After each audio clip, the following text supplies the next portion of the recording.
When it happened to me, I was 21, alone, and afraid no one would believe me. I was right.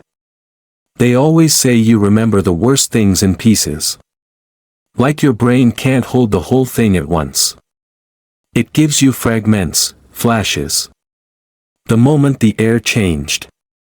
The sound of a glove snapping. The exact way the gravel pressed into your palm when you braced yourself against the patrol car. I remember the name on his badge, Lasky. I didn't even know what that name would come to mean, only that it was the last thing I saw before he stepped too close. Before the sarcasm slid into menace. Before, the back of his hand brushed my shirt, and he muttered something about checking for hidden contraband. He laughed when I flinched. He called it a routine stop. Said I fit a vague description. I had a broken taillight. That was all. And yet somehow, I ended up with my arms against the hood of his cruiser, tears burning but never falling, heart pounding like it wanted out of my chest. He never hit me. Never left a mark. But what he did felt worse. It was invisible. It lived under the skin. When he finally let me go, I sat in my car for 20 minutes before I could move. I gripped the steering wheel with both hands, the engine running, unable to stop shaking. I kept replaying his voice in my head. His smirk. His tone. The way he walked away like nothing had happened, like he'd done it 100 times before. Maybe he had. The next morning, I filed a complaint. I typed it all out, date, time, badge number, location. I walked into the station, hands trembling, and handed it to the desk sergeant. He barely looked at it. Just told me someone would be in touch. No one ever called. Weeks passed. I followed up twice. The first time, they said it was being reviewed. The second time, they said there wasn't enough evidence to proceed. I asked if they'd even spoken to Officer Lasky. The woman at the desk just gave me a tight smile and handed me a generic pamphlet about community relations. That was the day I stopped trusting the process. People say time heals everything. That's a lie made up by folks who haven't had to carry silence for years. Time doesn't heal. It buries. It teaches you how to smile on the surface while something inside you withers. I went back to school. I got a part-time job at a library. I stopped driving alone at night. I bought a dash cam and carried pepper spray. But I didn't speak about it, not to my parents, not to my friends, not even to the therapist I saw for a few months before quitting. I told myself it wasn't worth it. That I was lucky it wasn't worse. That other woman had suffered more. And in those moments when I did feel the anger, when I felt like screaming that I was violated and ignored, I reminded myself, no one believed me. And if no one believes you, did it happen? 3 years. That's how long I lived with it. Or under it, more like. Because it was heavy. Like walking with stones in your coat pockets every day. Every interaction with law enforcement made my skin crawl. Every time I saw a patrol car behind me, I felt my breath catch. I became practiced at pretending to be calm. I avoided the park. I avoided the east side. I avoided myself. But there was this one day in late spring. I was shelving books at the back of the library when I heard a whisper behind me, "Did you hear? The mayor's daughter got harassed by the cops in Lakeview Park." My hands froze on a copy of The Color Purple. I turned, asked what they meant. The woman at the desk said it had just happened the day before. A young black woman, smart, composed, dignified, had been assaulted during a Sunday patrol. The officer used a baton to lift her skirt. There were witnesses. And she was Mayor Helen Brooks' only daughter. I remember sitting down right there on the floor. Not because I was shocked by what happened. I was shocked that people were talking about it. That people were listening. That night, I went home and pulled out the only copy I had of my original complaint. It was folded at the bottom of a drawer, tucked between some old receipts and utility bills. The paper had yellowed slightly, and the ink faded at the edges. But the words still burned. I read it again. Out loud this time. It still made me cry. But then I opened my laptop and typed the words into a new document. I updated the formatting. I included everything I could remember, every phrase, every detail, the precise time of day, the way the officer had smiled. I signed my name again, but this time I didn't fold it away. I sent it. Not to the police. To Empower Forward. I'd heard of the organization before, small non-profit, started by young women after a series of misconduct allegations had gone nowhere. I wasn't sure they'd respond. But I had to try. Something in me had changed. It wasn't just the news story. It was her face. The girl in the headline. Nia Brooks. She hadn't flinched. And that permissioned me to stop hiding. For the first time in years, I didn't feel invisible. I felt angry again. Not wild, aimless rage. The kind of anger that sharpens you. That makes your back straighten. That wakes up the parts of you that were half asleep. The next morning, I got an email. Thank you for reaching out, Kiara. We hear you. We believe you. Would you be willing to come in and share your story? It was signed by Nia herself. I stared at the screen for 5 minutes. My fingers hovered over the keyboard. Then I wrote, yes. I'm ready. But I wasn't ready. Not really. Even as I rode the bus to the small office downtown, I felt the old doubts clawing at me. What if they didn't believe me either? What if they thought I was chasing attention now that the story had gone public? What if they thought I was just jealous of the mayor's daughter? I nearly got off 2 stops early. But I didn't. When I reached the door, I hesitated again. My hand shook as I reached for the handle. But then the door opened, and she was there. Nia Brooks. In real life, she looked smaller than I imagined. But her presence was enormous. And when she saw me, she didn't look skeptical or tired or distant. She smiled. Come in, she said. I'm really glad you reached out. That's when I knew something was different this time. She didn't ask me to prove anything. She just asked me to begin. And for the first time, I did. There's a kind of grief that comes not from what happened to you, but from what you had to do to keep going. From the versions of yourself you buried just to survive. I had silenced myself so thoroughly that I forgot what my real voice sounded like. But that afternoon, sitting across from Nia in a sunlit room with a box of tissues between us and no judgment in the air, I found it again. And it didn't tremble. It told the truth. And the truth, finally, was about to matter. The day I saw her face, something cracked open inside me. And this time, I didn't patch it up. You don't expect your world to change while standing in a grocery store checkout line. But that's exactly where I was. A basket full of boxed mac and cheese, tea bags, and an old woman ahead of me writing a check, slowly, carefully, when I looked up and saw the television mounted in the corner above the cash register. The sound was low, barely above a whisper, but the words on the screen stole the breath from my lungs. Daughter of Mayor Brooks allegedly assaulted by police during park incident. I stared. Not just because of the headline, but because of the image. She was young. Maybe a few years younger than me.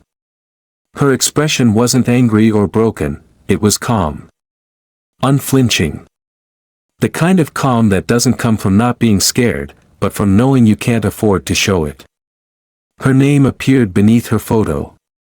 Nia Brooks. I didn't recognize her face. But I recognized that look. That stillness. That careful tension women learn to hold when men with too much power decide they can do whatever they want. I left the groceries.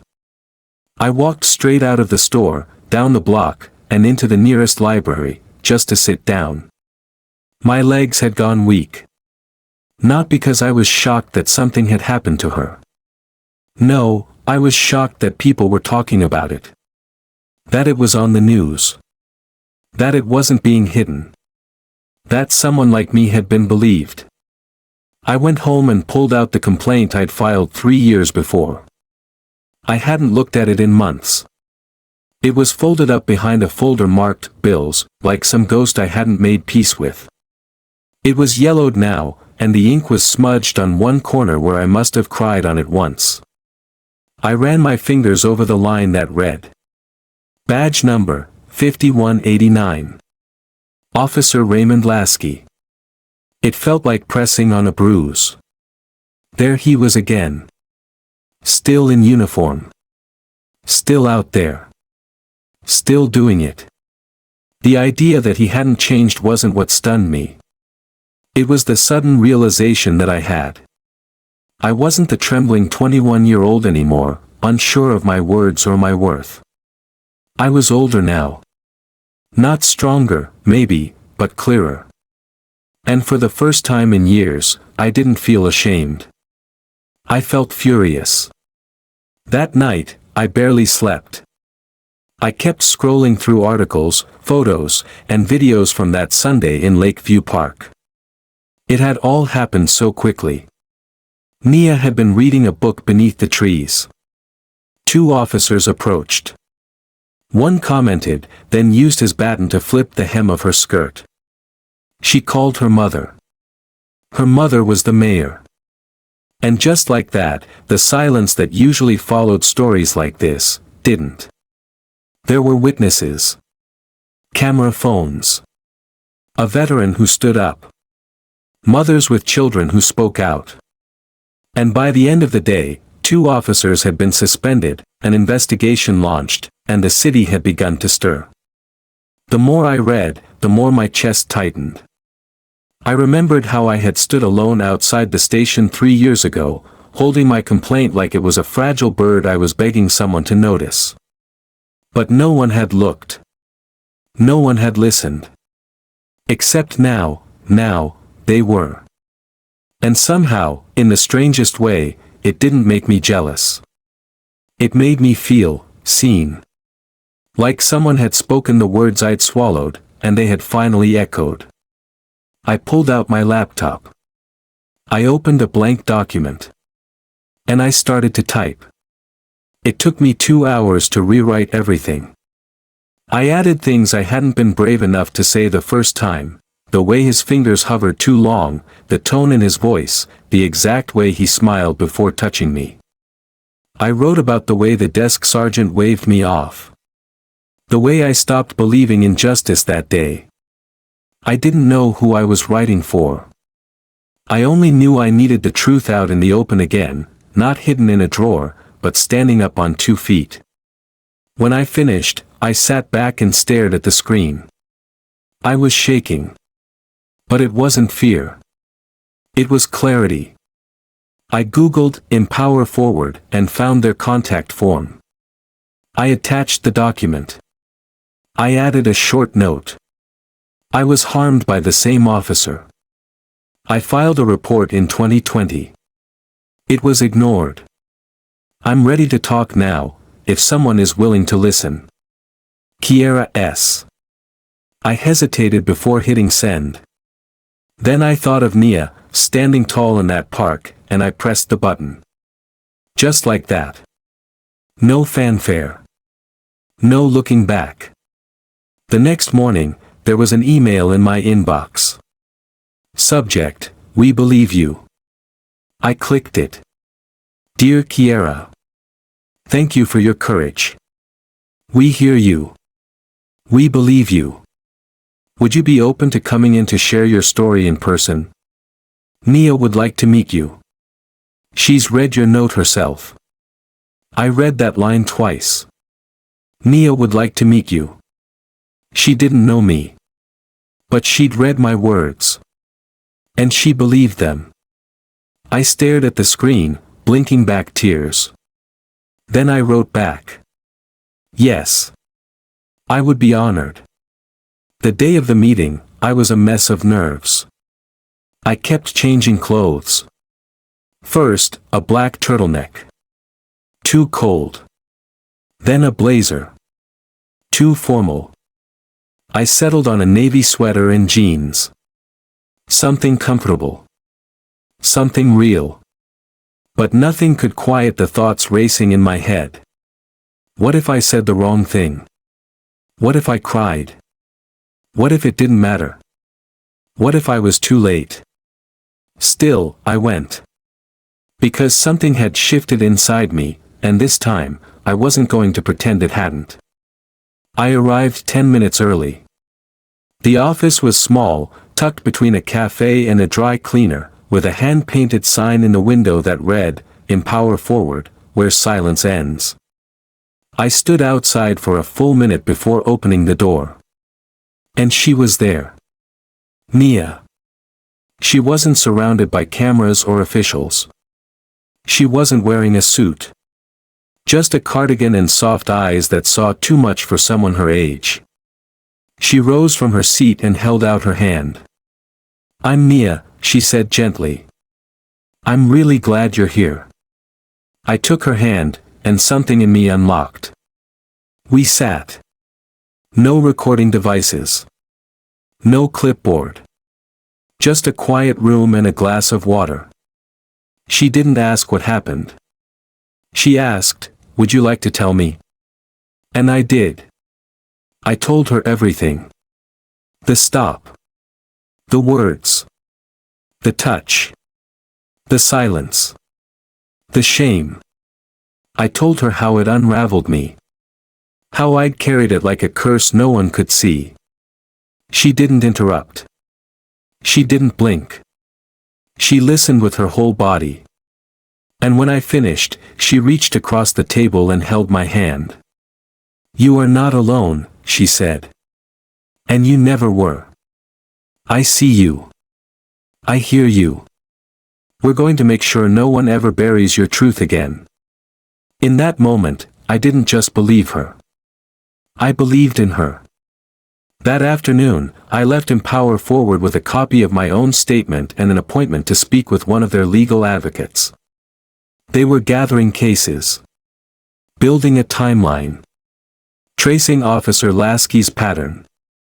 My story was one of many, but it wasn't lost in the pile. It was a thread in a tapestry, finally being stitched together. And for the first time, I wasn't a shadow in someone else's fight. I was part of the light.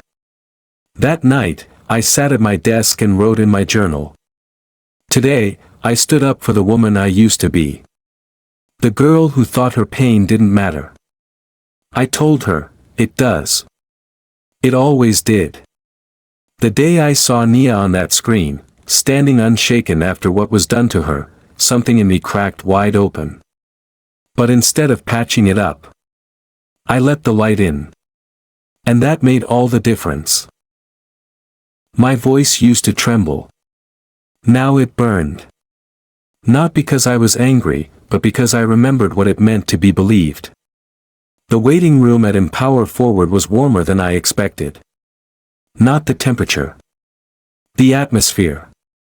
Sunlight came through the windows like it had nowhere else to be. There were no flickering fluorescents, no bulletproof glass, no stiff, unsmiling receptionist behind a desk. Just a soft-spoken volunteer with a sweater that looked hand-knitted and eyes that met yours when she said, "You're safe here." That alone nearly undid me. I hadn't realized how many public spaces I'd walked through holding my breath, bracing for dismissal. Or judgment. Or that subtle edge in someone's voice when they don't say it out loud, but you can hear them thinking, "Why now?" But not here.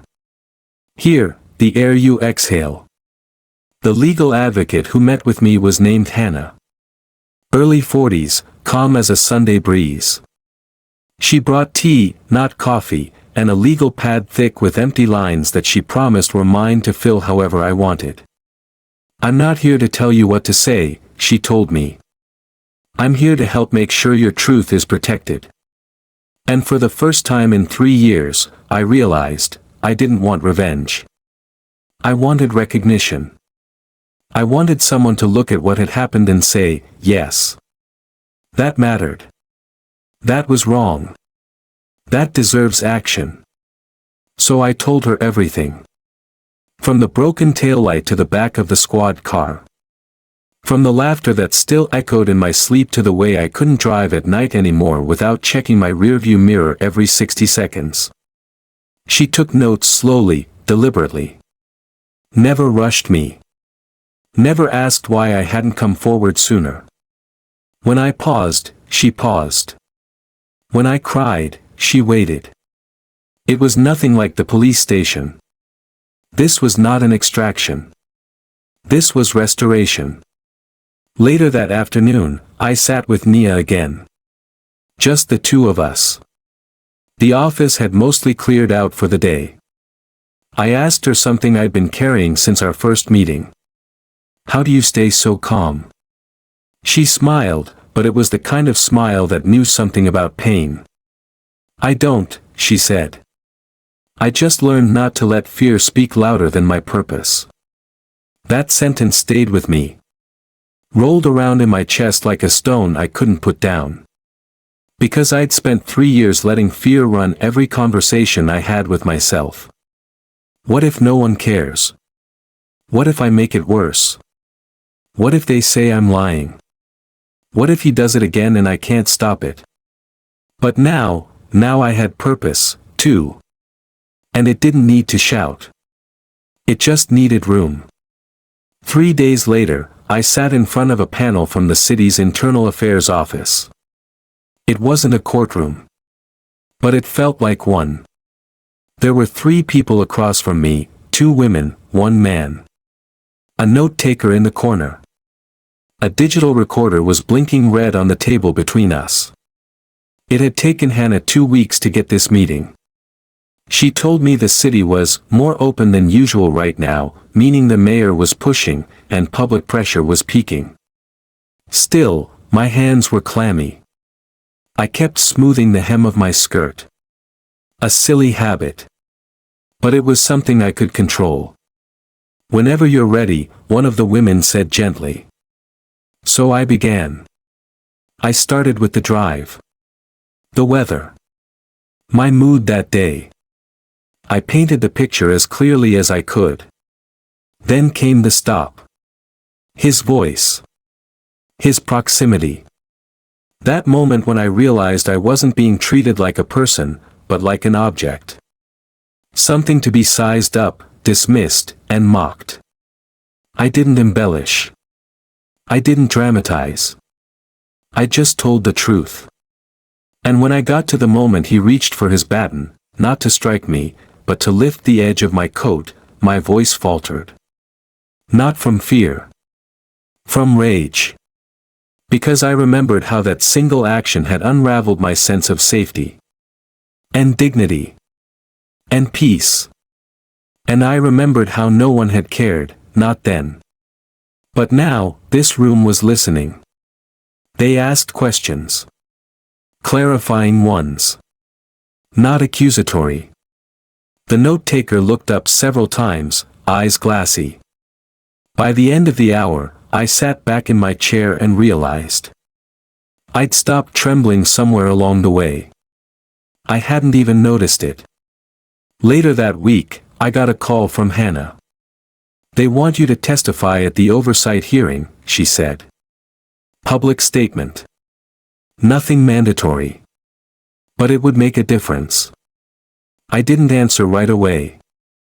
Because in the past, every time I'd imagined standing in front of a room and saying what had happened to me, I'd seen it as a nightmare.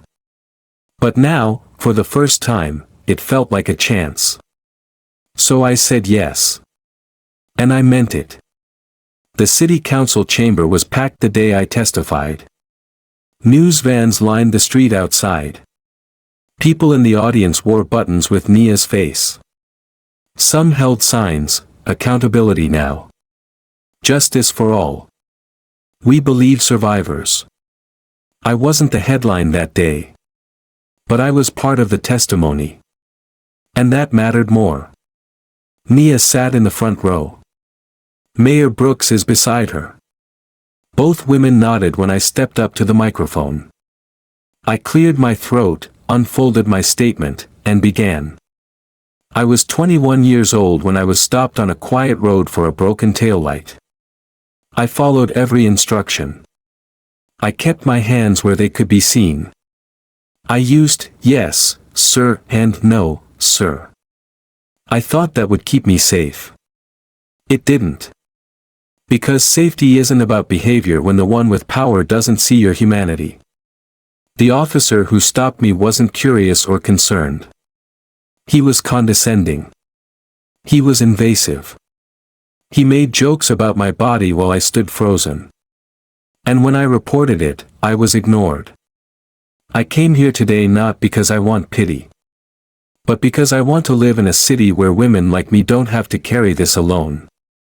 Because we have. And we do. And it's time to say, no more. When I finished, the room didn't erupt. It stood still. Like something sacred had been spoken aloud. And in that silence, I felt something leave me, something heavy, old, nameless. I don't know if it was shame or fear or simply the years of holding everything in my ribs. But it was gone. And I could breathe. After the hearing, a woman found me outside on the steps. Elderly. White curls. Purse held tight to her chest. She looked at me for a long second and said, "My granddaughter is your age.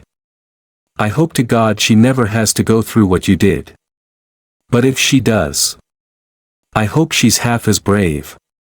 I thanked her. And I meant it. That night, I sat on my front porch with a cup of chamomile tea and thought about the girls who weren't in that hearing. The ones who hadn't come forward. The ones who didn't even know they could. I wasn't naive. I knew one speech wouldn't change everything. But it had changed something in me. And sometimes, that's where the real work begins. I thought it was just me.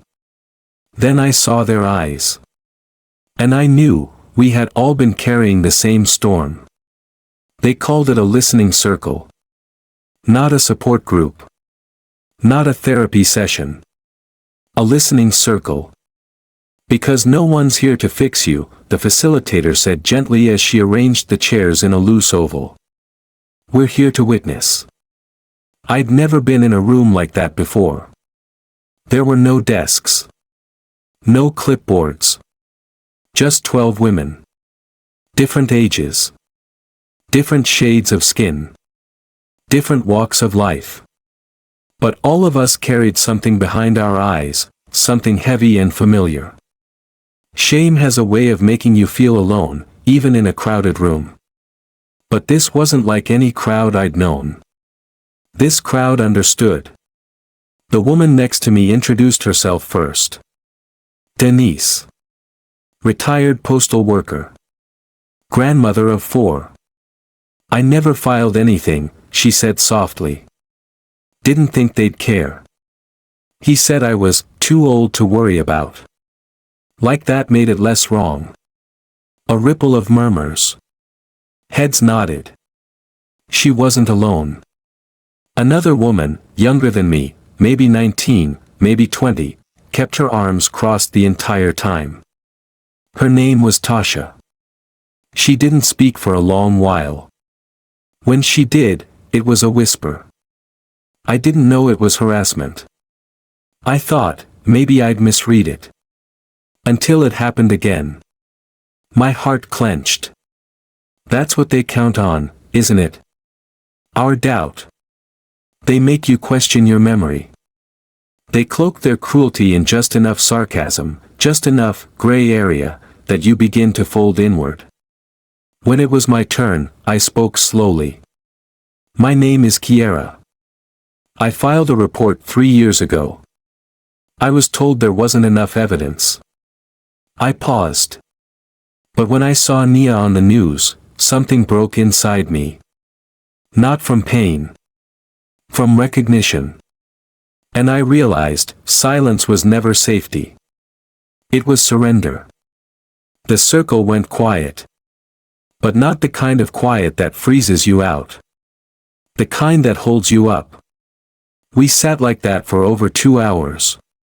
Not every woman shared. Some just listened. Some cried. Others sat stone-faced, fists clenched, but present. There was something holy about it. Like we were brushing dust off old graves, saying, "Here. This pain lived here. It still matters." After the session, I stayed behind to help stack chairs. One of the staff members handed me a small manila envelope. "This is yours," she said. "From the internal review team." Inside was a copy of my original complaint. But not the one I turned in years ago. This one had notes. Highlights. Comments. They had reopened the file. I stood there holding the envelope like it might disappear. Like I was dreaming. But no. For the first time, someone had read my words and taken them seriously. I felt something unfamiliar rising in my chest. Not hope. Proof. The following week, I was invited to a strategy meeting at Empower Forward. Nia was there, along with Deputy Chief Vega and 2 members of the Mayor's Justice Reform Task Force. We weren't meeting in suits or behind closed doors. We met in the library on Jefferson Street, where the community still gathered after Sunday services, where kids learned to read, and where, 3 years earlier, I had sat with my head in my hands, trying to hold myself together after seeing Lasky's face. The irony wasn't lost on me. And yet, somehow, it felt right to come full circle. Nia opened the meeting with a simple statement. "We've confirmed 7 reopened cases linked to Officer Lasky. But we know there are more. We're not just chasing punishment. We're building a record, one that can't be ignored again." Vega spoke next. She was concise, composed, but fierce beneath it. "Our job isn't just to hold officers accountable after they abuse power. It's to understand why they were allowed to in the first place. That means tracing patterns, institutional neglect, and silence." She turned to me. "Kiara, your testimony helped us find 2 other women who hadn't come forward until they read your words. You didn't just speak. You opened a door." I don't remember what I said in response.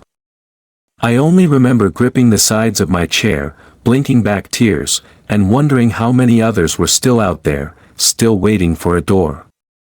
Later that month, Empower Forward hosted an open call for testimonies. Survivors could come in, privately or publicly, to speak on record about misconduct, abuse, or retaliation they'd experienced. I volunteered to sit with them. Not as an advocate. As a listener. One by one, they came. An older woman who hadn't spoken about what happened to her in 1974. A nurse who'd been groped in her hospital parking lot by a man with a badge and a grin. A young immigrant mother who thought that if she said anything, her visa would be revoked. Each one carried a piece of the same wound. And each one, when they finished, looked up with the same question in their eyes: was that enough? Was I enough?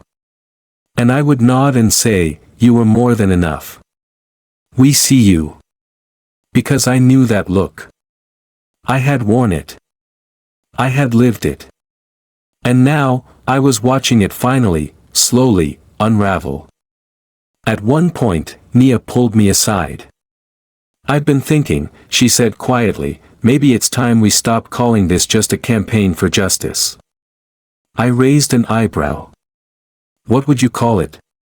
She smiled, that quiet, hard-won smile of hers. "A recovery." And she was right. Because justice is a goal. But recovery, that's a journey. Ongoing. Shared. Repetitive. Deep. Justice is what we demand. But recovery is what we live through, together. 2 weeks later, I received a call from a woman named Marla. She was part of the city's new oversight committee. She said, "We're developing a narrative archive. Would you be willing to submit your testimony, unedited, for permanent inclusion?" I asked what it would be used for. Training. Public awareness. Historical record. So that in 50 years, no one can say they didn't know. I said yes. Not because I needed another spotlight. But because the words I once thought were buried forever, had become part of something bigger than me. They had become ours. And so had fought. This wasn't just about Officer Lasky anymore. It was about the supervisors who ignored warning signs. The fellow officers who laughed along. The departments treated community complaints like trash to be filed and forgotten. This was about a system that taught women to whisper their pain and be grateful if they weren't bruised. And now, finally, we were speaking. Not in whispers. In chorus. The next time we gathered in the circle, there were over 30 of us. We had to rent folding chairs. The room was packed wall to wall with stories. Some raw. Some angry. Some were so old you could see the dust still clinging to their edges. But every single one mattered. Because every single one meant we were not alone. And that, in the end, was what saved us. Not just the prosecutions or the policies or the speeches. But the knowledge, felt in our bones, that someone, somewhere, understood. That someone was finally saying, "I've carried this too. You are not crazy. You are not weak. You are not invisible." I used to think justice would make me feel whole again. But I've come to learn something more powerful. Being seen. That's where the healing begins.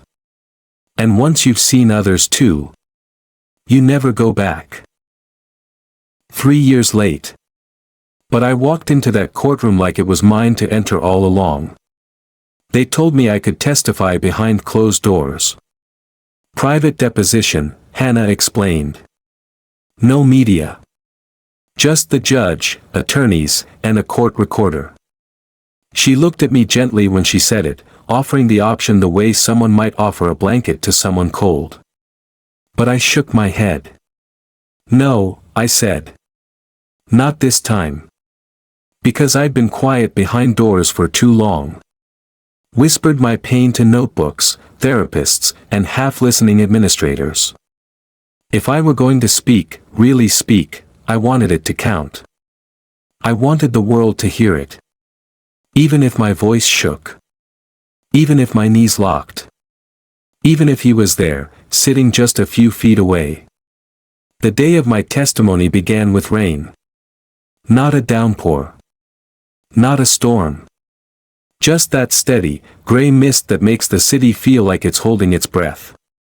I stood in front of my closet for 15 minutes before reaching for the navy blue dress I'd worn once before, during a college awards dinner, before everything fell apart. I hadn't worn it in years. But it still fit. Not just the fabric. The memory of who I was in it. That girl was still there. Still standing. The courthouse was already crowded when I arrived. Cameras lined the steps. Reporters whispered into microphones. People held signs, some with Mia's face, some with slogans like, "Hold the badge accountable," or, "Justice has no deadline."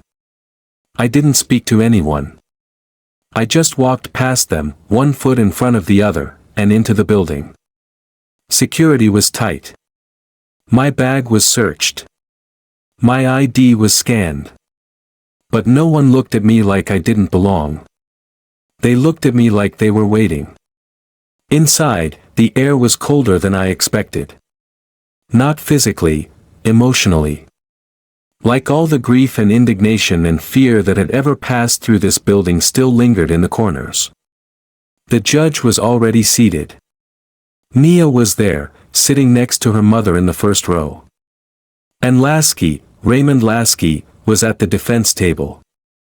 He looked older than I remembered. Thinner. Less smug.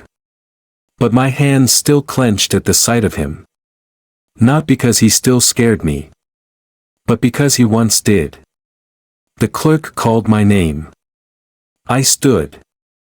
Walked forward. Raised my right hand.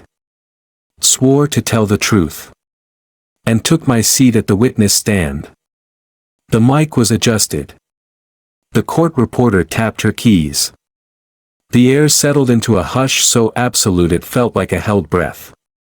"Miss Simmons," the prosecutor said, her tone steady but kind, "please tell the court what happened to you on the evening of April 17, 2020. So I did. I told them about the taillight. The stop. The flashlight in my eyes. The questions that weren't questions. The way Lasky looked at me, not like I was someone in need of help or correction, but like I was his to command. I told them about his laughter when I flinched. About the way his fingers brushed my waist when he searched me, without cause, without backup, without consent. About the baton. About the humiliated silence that followed. I told them how I sat in my car afterwards and couldn't breathe. I filed a complaint the next day. How no one followed up. How I convinced myself I'd imagined the whole thing. Until Nia Brooks appeared on the news 3 years later, and I saw my own story in hers. As I spoke, I didn't look at Lasky. Not because I was afraid. Because he didn't deserve my eyes. But I saw him in my peripheral vision. He sat stiffly, jaw locked, trying not to react. I kept speaking. And the courtroom leaned in. I described how I stopped driving at night. How I avoided parks. How I avoided myself. How I had packed away that night in a box labeled, "Not worth revisiting." And how that box had started to rot from the inside. Until I couldn't carry it anymore. When I finished, the prosecutor asked, "Miss Simmons, why did you choose to come forward now?" I looked at her. Then at the jury. Then at Nia. And I said, clearly. Because silence doesn't keep us safe. It keeps them hidden. And I am done hiding. There was no applause. Just silence. Heavy. Real. The kind that lingers because the truth just landed and no one quite knows what to do with it yet. I stepped down from the stand. Walked back to my seat.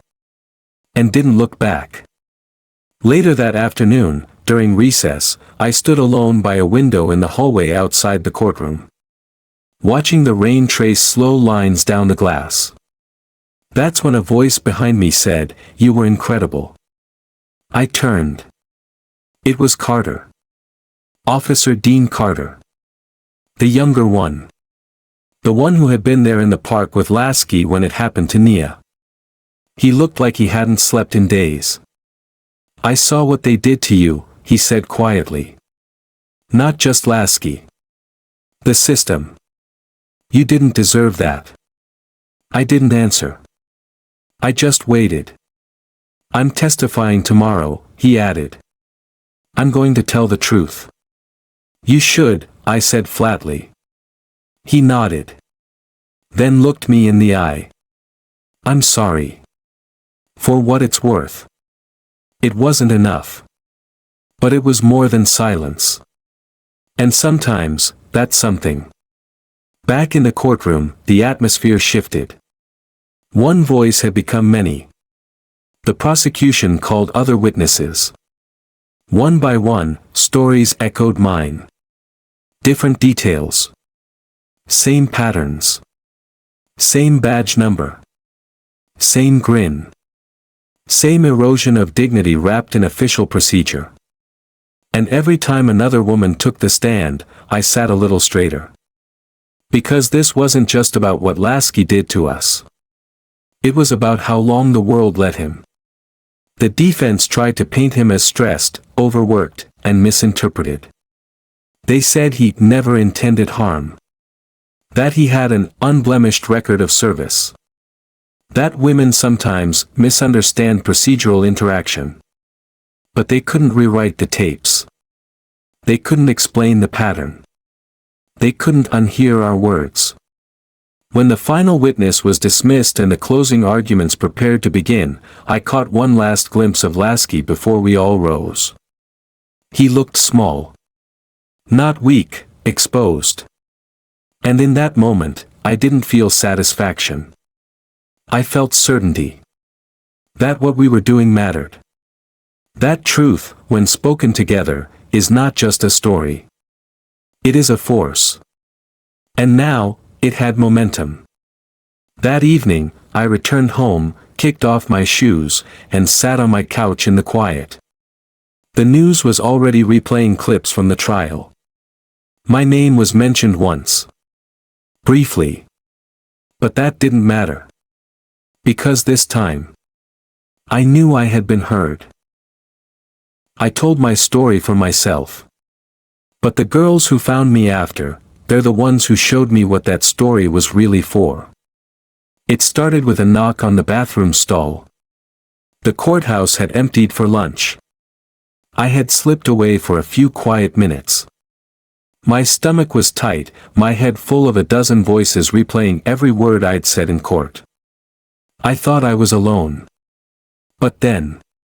Knock knock. I opened the door, and there she was. A girl. No older than 16. Big jacket, trembling hands, sneakers too big for her feet. Her eyes were wide but wet, like she'd been holding something back so long she forgot how to let it fall. She looked at me like I was someone she'd seen in a dream. "You're Kiara, right?" I nodded. She swallowed. Hard. I just wanted to say, "Thank you." I didn't speak right away. My throat tightened. "What's your name?" I finally asked. "Bree," she said, just above a whisper. "I watched you," she added. "In there. In court. You said, things I've wanted to say for a long time." There was a pause. Then, even quieter, she added, "Something happened to me, too." And just like that, there it was. The echo. The ripple effect of a single voice finally released into the world. We sat on the courthouse steps for nearly an hour that afternoon. No microphones. No press. Just two black girls in navy coats, drinking lukewarm vending machine cocoa, trying to find language for the things no one teaches you how to say.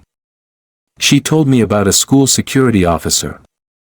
How he'd checked her bag more than once when she stayed late. He always made sure they were alone. She had told a teacher, but the teacher asked what she'd been wearing. I didn't interrupt. I didn't guide. I just listened. Because sometimes what survivors need most is not advice, it's space. Space to say the unsayable and be met with something other than silence or suspicion. When she finished, I put my cocoa down and took her hand. "You're not alone," I told her. "Not anymore." And I meant it. That night, I couldn't sleep. Not from anxiety, but because something in me had awakened. I kept thinking about Bree. And about the others like her, the ones still walking through hallways pretending nothing happened. The ones who speak in coded phrases. The ones who still think survival means silence. We'd cracked the door open. Now we had to hold it wide. I emailed Nia at 2:17 a.m. Subject, an idea. What if we built something just for them? Not a courthouse. Not a clinic. A place to speak. A place to listen. For the girls who come after. By sunrise, she'd already replied. Let's talk tomorrow. I've been thinking the same thing. That was how the Voices Rising project was born. At first, it was just a name. A concept scribbled in the margins of a notebook. But within a month, it became a pilot program, monthly gatherings at community centers, schools, and libraries, open to girls and young women of color who needed a place to speak, to write, to scream, to cry. Whatever healing looked like, for them, not for us. The first circle had 7 girls. 3 high schoolers. 1 woman in her 20s. 2 middle schoolers with their mothers. And Bree. She asked if she could help run the sign-in table. I said, of course. That day, she wore a t-shirt that said, "I have a voice. And I know how to use it." I almost cried when I saw her. We didn't have therapists at that first meeting. Just notebooks. Markers. Tea. And quiet. So much quiet. The kind that wraps around you like a blanket, not a muzzle. One girl read a poem she'd written in the back of her math textbook. Another just passed around her sketchpad, page after page of drawings showing a faceless figure standing beneath a shadowy badge. No one asked questions. We let the art speak for itself. Because sometimes the heart doesn't use full sentences. Sometimes it just bleeds in color. As weeks passed, more girls came. Some from across town. Some from neighboring cities. One girl took a bus for 2 hours just to sit in our circle and say, "I thought I was the only one." We told her, in one voice, "You're not." The local media began to notice. They asked if they could attend. We said no. This wasn't for sound bites. It wasn't a performance. It was a sanctuary. But we shared our mission, that every girl deserves to know her story matters before someone else tries to erase it. We started a writing workshop next. We called it Letters to the Silence. The prompt was simple. Write the words you never got to say. Some wrote to their abusers. Others to their younger selves. Some wrote to the officer, who laughed. Some of the friends looked away. One girl wrote to her grandmother, who never spoke about her pain but passed down her resilience like a secret family heirloom. We didn't share the letters unless someone asked to. Most kept theirs tucked in their journals, sealed like soft thunder waiting to be heard. Every session, we closed the circle the same way.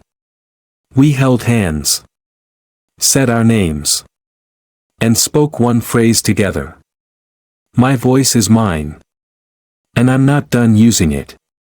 One evening, Bree asked if she could stay after. She'd been quiet that day. Not withdrawn, just contemplative. I was packing up tea mugs when she said it. I want to tell my story, she said. I turned. To whom? I asked gently. She hesitated. Then said, to everyone. It took 2 months to plan it. We made sure she had support. Legal, emotional, familial. We didn't push her. But we stood beside her. And the day she stepped onto that auditorium stage, microphone trembling in her hand, her mother in the front row. I remembered myself at that age. Remembered how impossible it had felt to breathe, let alone speak. But Bree? She soared. And when she finished, the standing ovation wasn't just applause. It was a passing of the torch. From one story to another. From one girl who had survived. To the next one who wouldn't have to do it alone. That night, she hugged me outside the building. Long, fierce. Then whispered, I want to help the next girl, too. And I smiled through tears. Then you already have. In the months that followed, Voices Rising expanded. Not into franchises or brands. But into testimonies. We partnered with local colleges, created mentorships, offered writing scholarships, launched a hotline staffed not by operators in headsets, but by women who'd been there, who knew what it meant to answer the phone and say, "I believe you. Let's begin." And all the while, I kept thinking of the phrase Nia once said to me. Purpose doesn't shout. It moves. And mine was moving. Every time a girl spoke for the first time. Every time a mother said, "I never knew." Every time someone reached out with trembling fingers, only to find someone reaching back. We weren't just helping girls heal. We were reminding them they had never been broken. Only silenced. And now, they were louder than ever. One day, months after Bree's speech, I got a card in the mail. No return address. Just 3 words written in careful script. I heard her. There was no name. No date. Just that. And I pinned it on the board in our office, right beneath the banner that read, "For the girls who come after." Because they were here now. And they were watching. And they were ready. Justice wasn't just a courtroom verdict.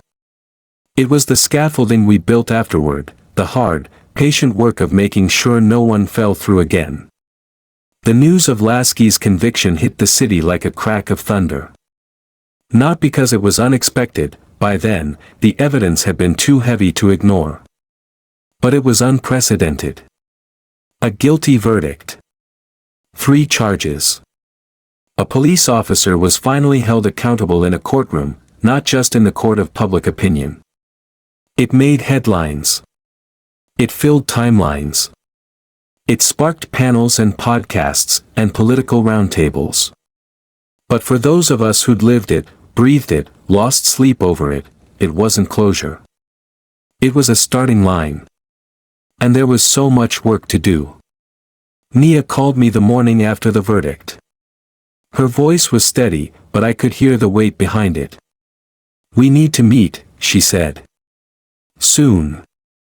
We sat down 2 days later at Empower Forward's office, no cameras, no officials, just us and a whiteboard still stained with old marker notes and sticky tabs.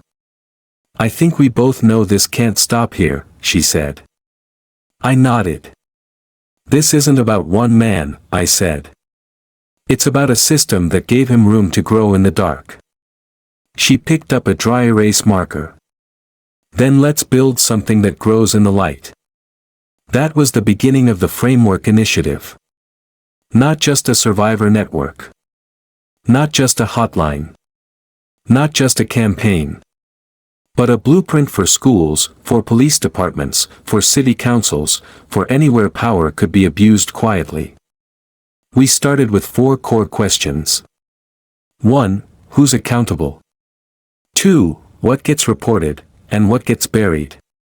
3. How do we protect the truth tellers? 4. What systems are built to silence them? And from those questions, we mapped out our strategy. Community-led review boards with real power, not just symbolic seats. Mandatory trauma-informed training for school and security personnel. Anonymous reporting pipelines backed by legal counsel. Early warning systems for misconduct patterns, so no one like Lasky gets to hide behind isolated incident again. At first, people said it was too ambitious. "You're not policymakers," someone told me. "You're just a nonprofit." But we weren't just anything. We were women who had walked through hell and come back with maps. And now we were drawing new roads. City Hall didn't open its doors easily. Some officials were quick to join us. Others smiled politely and scheduled meetings they had no intention of attending. We weren't surprised. But we were ready. Because we had something they couldn't dismiss. Numbers. Dozens of survivors. Hundreds of community members. Thousands of petition signatures. And the unshakable momentum of truth that had already cracked through the marble floors of their buildings. One day, I stood in front of the Public Oversight Committee with Nia and two other survivors, Denise and Tasha, both from the original listening circle. We each spoke. I read the letter of a girl who couldn't be there because she had moved out of state in fear.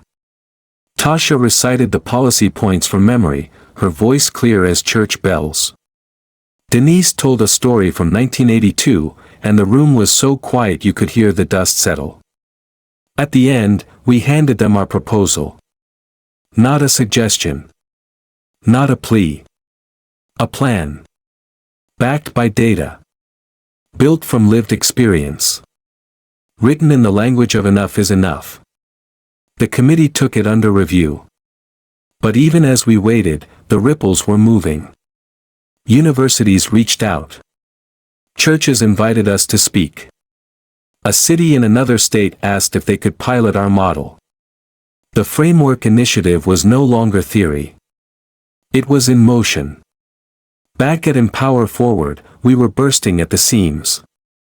The front office was a maze of desks, files, and half-empty coffee mugs.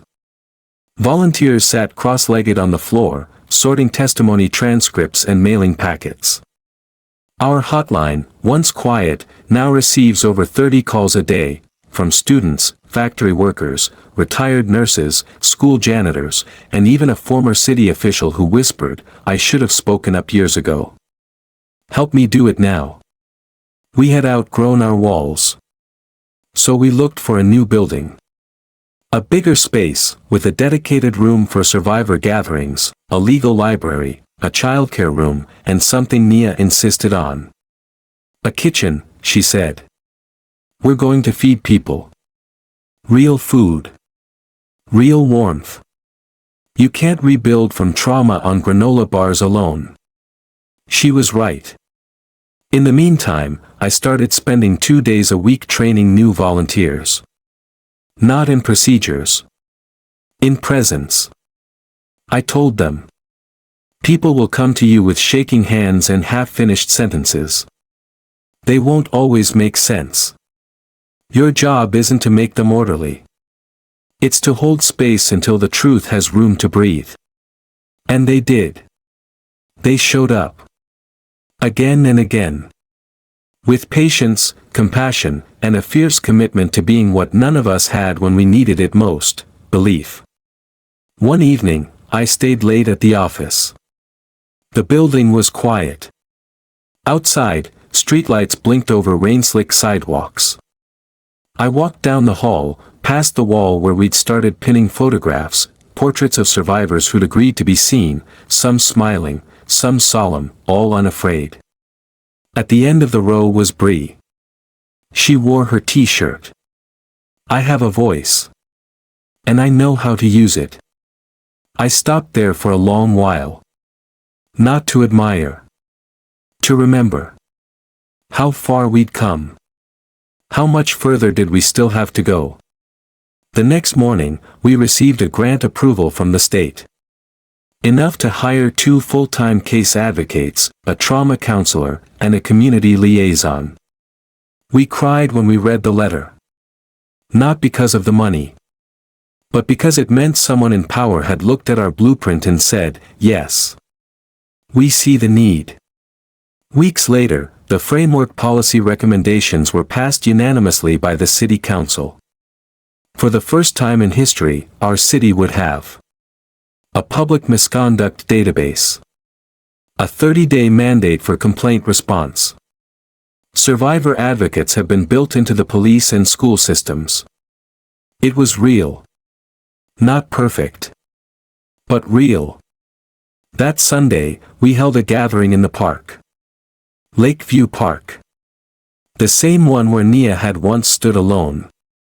Now it was full, lawn chairs, music, food trucks, chalk drawings from kids, and a long table where people could write messages on ribbons and hang them from the oaks. I stood near the bench. The bench. The one where it all began. Where Nia had once read her book. Where Lasky had approached her. Where silence was supposed to stay forever. Now it bore a plaque. In honor of every voice once silenced. You're not alone. We're still here. I ran my fingers over the engraving. Then I sat down. Not as a victim. Not even as a survivor. But as a builder. A woman planting stones where others once buried pain. And hoping the girls who sit here next will never have to dig it up again. We don't just survive injustice, we plant something after it. And what we plant can outlive the pain. The letter arrived on a Tuesday. No return address. No markings. Just my name, Kiara Simmons, in delicate handwriting that reminded me of old library cards from my childhood. The envelope was thick, and the paper inside was folded 3 times with care. I opened it slowly. Read it once. Then again. It wasn't long. Barely 3 paragraphs.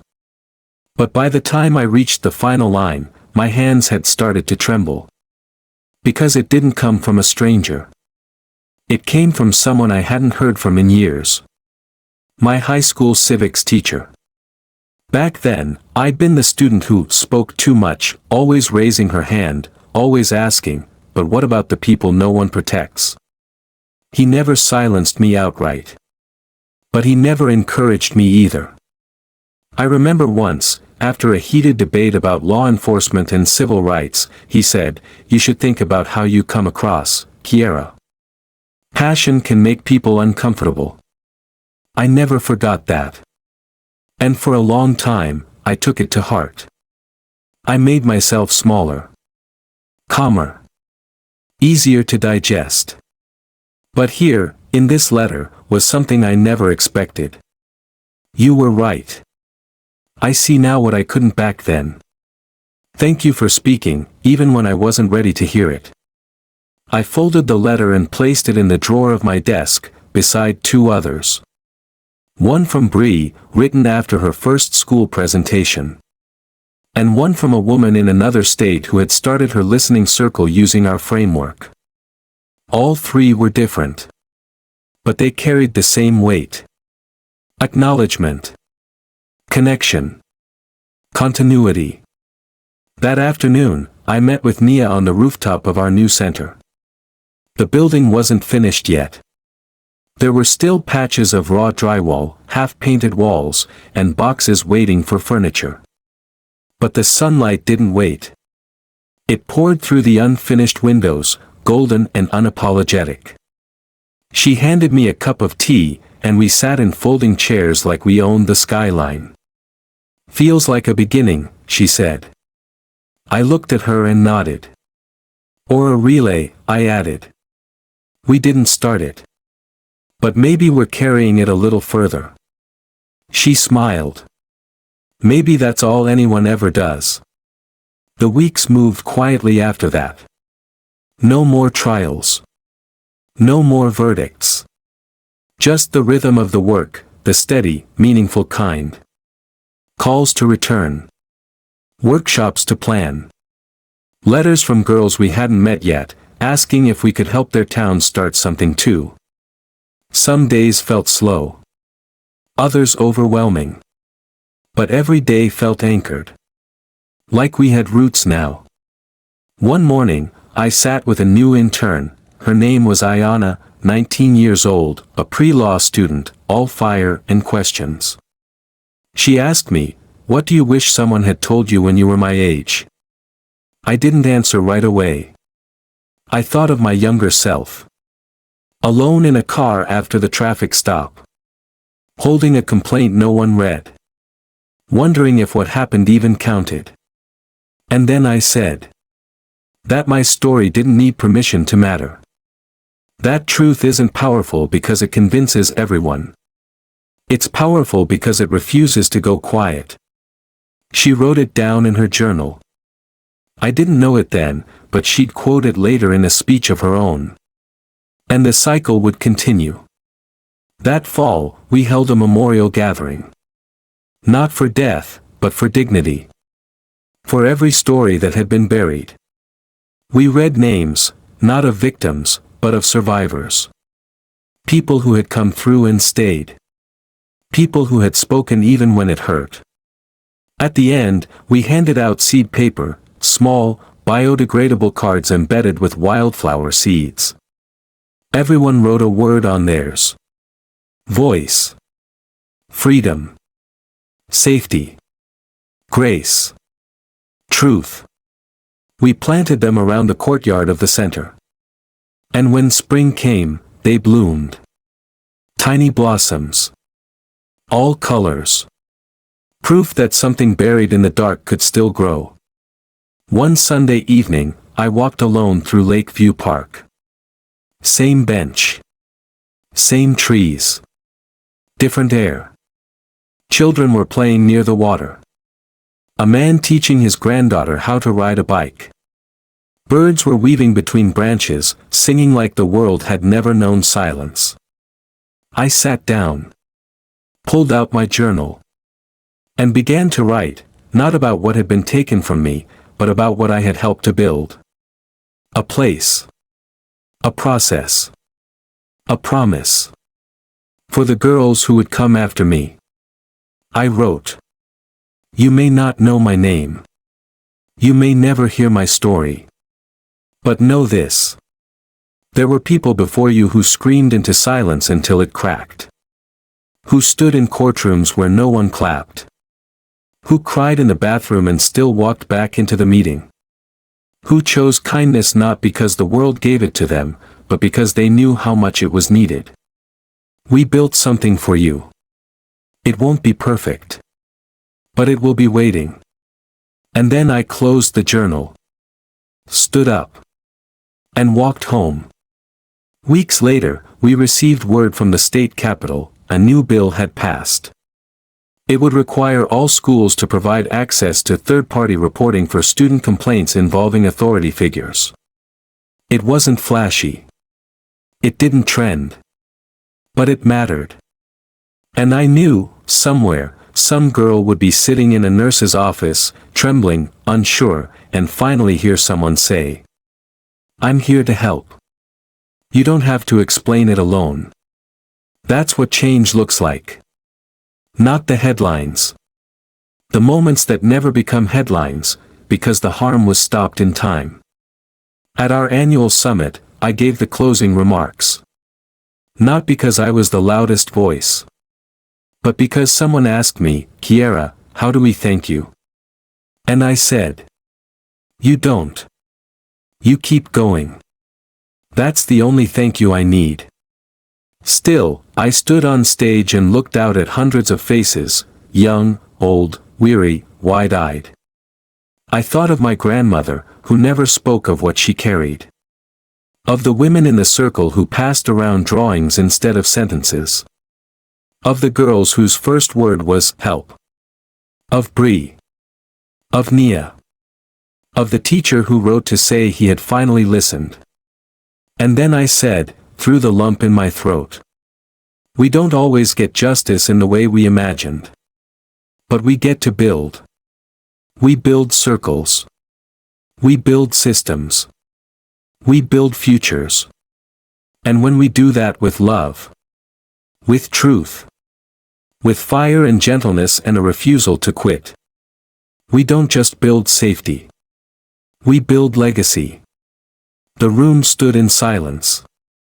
Then applause.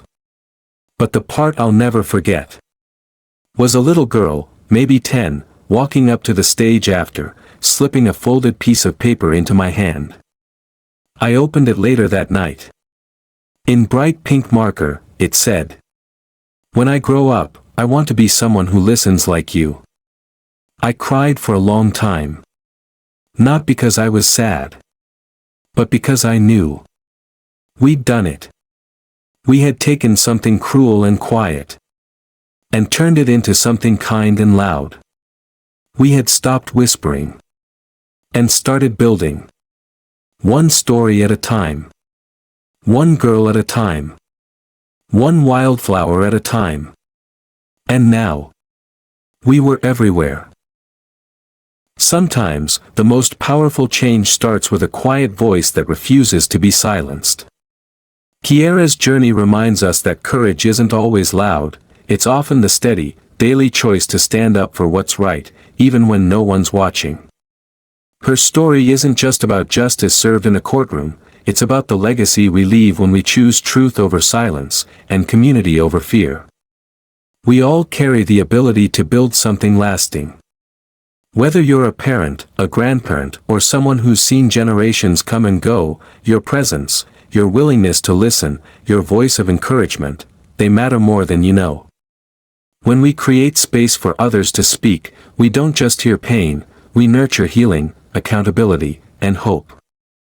This story is for every woman who ever wondered if her voice counted. It's for every bystander who decided to speak up instead of walking away. And it's for you, because change doesn't just belong to the young or the loud. It belongs to the willing. If Kiara's journey moved you, inspired you, or gave you hope, please like this video, share it with someone who needs it, and subscribe for more stories that uplift, empower, and remind us of what truly matters. Because the world doesn't change by accident. It changes when ordinary people decide to care.